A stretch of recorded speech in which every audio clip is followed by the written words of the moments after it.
Okay, so now that we've finished tracing, we're going to go through and load all those ROIs. This is probably still open. I did this a while ago.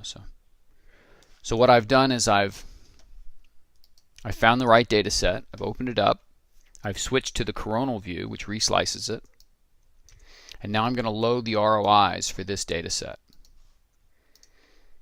Okay, and they appear on every slice, and you can see I've gone through and traced the tent, something I didn't intend to do early on, and then I started looking at the model and did some tests and decided I wanted to do that. All right, now our goal is to paint black outside of each ROI, and the way we do that is select any of the ROI tools and click once to select an ROI, and then you're going to go under the ROI menu and say set pixel values to all ROIs, outside ROIs, and 0 this number and 0, and that means black. And it will go through and paint black outside of the ROIs on every slice. So this will read basically as air and will become transparent when we render it as a 3D volume rendering, which we're going to do now. Okay, and you can pick one of these if you want to. And it gives us something like this. The first thing I'm going to do is change the background to a middle gray. It doesn't make sense to me. This edge would get lost if this was on a black background. So why would you have default as a black background? I just don't get it. All right. So there are a couple of things. First, we're going to talk about the shaded view. And the shaded view is exactly what you'd think. It works like a 3D program, and it gives it a specular light and everything else. Well, I've created my own series of, I go through and edit these, and you can edit them and then save them. And I've got one called Swift Brain Presets that has these values in it. Okay.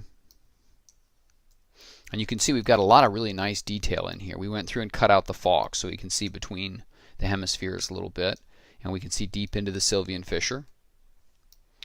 And we traced out some of the nerves so we can see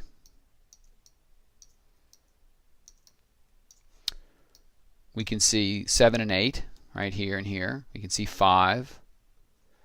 We can see 6, the hypophysis and the optic chiasm. And we can kind of make out the olfactory tracts here, I think. It's a little bit hard to see. Yeah, I think that's it right there. And I made some mistakes. You can see I forgot to trace the hypophysis here, and this mark got out of whack there. But for the most part, it looks pretty good. All right. Now, in addition to changing the shading, I can also go through and create a 16-bit color lookup table editor and adjust this and tinker with this until we get something that looks right. And rather than have you sit here and watch me try to get this right now, I'm going to load some presets that I made. And the way you save a preset, let's say you made this and you liked this and you wanted to save it, you can control click, that means just hold down the control key and click inside this window and say save, and you can give it a name, okay, and it will appear in this menu down here. Well, I've already made some of these other ones. Swift Brain Preset is the one that I made earlier. It's got 2 color lookup tables and they look like this. You can copy these if you want. They'll need to be adjusted based on the model that you create. Again, my goal for most Osirix datasets is to have something to draw from, just like I would have a physical model. All right, and while we're at it, we should mention that this is seen in a parallel view. Okay, so it is not seen with perspective. So this is a perspective view of the same model, and so we can see there's the distortions of perspective. So look how small the cerebellum looks there. And here it looks a little bit larger. You see that? This is with perspective and this is without. I tend to do these without perspective. All right.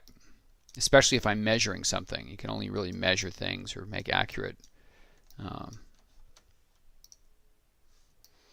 I guess if you wanted something more editorial, you could use the perspective thing or the endoscopy. And the endoscopy would really allow you to skew the perspective quite a bit. Okay?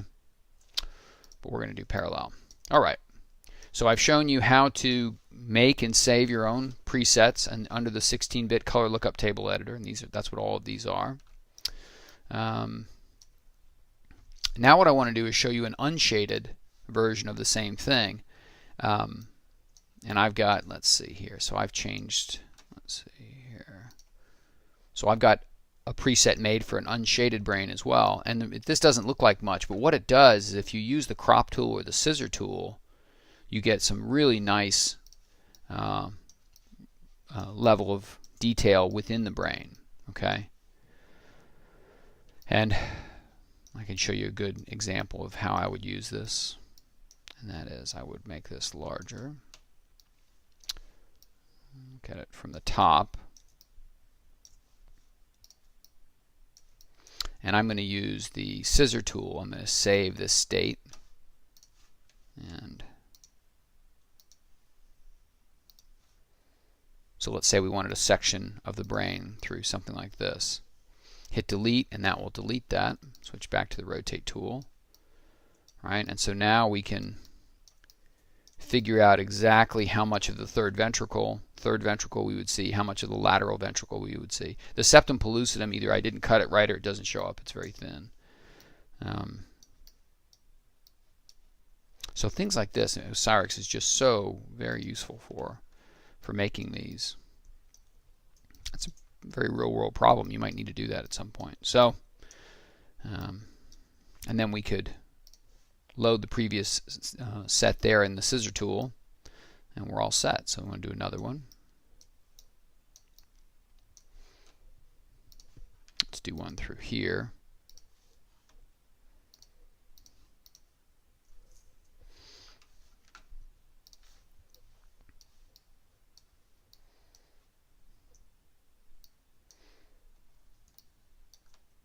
Pretty neat.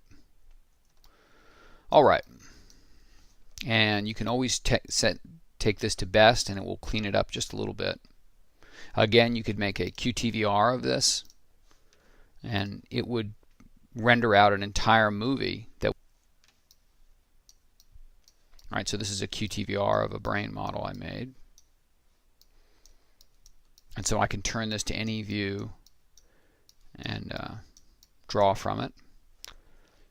Keep in mind that if you do that, you want to make sure you do it at, this would be important. I would do them in parallel, but it's up to you. Just make sure you're aware of that when you do it. Okay? I'll load this back. And if you save these presets, it'll save you a tremendous amount of time of getting in there and fiddling around with them. All right, let's see here. Oh, one other thing you could do is if you needed to have sequential views with the scissor tool. Let's see here. Let's take the scissor tool again.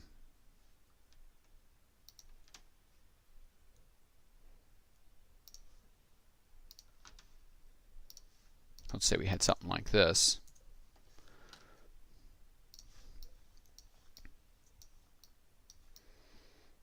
And you wanted to know what this would look like, how these things were positioned in the brain. You could make a screen grab from this view, which is Command-Shift-3, which would capture the entire screen. Don't touch the model. Click Load. Command-Shift-3 again, and you have captured both of these images, and they're perfectly registered. So when you bring them into Photoshop, you can go. They're registered to one another. Okay. And I think that's about it for the scissor tool and ROIs. I hope it's been useful, and we'll continue with other demonstrations of the other tools and other modules. Thank you very much.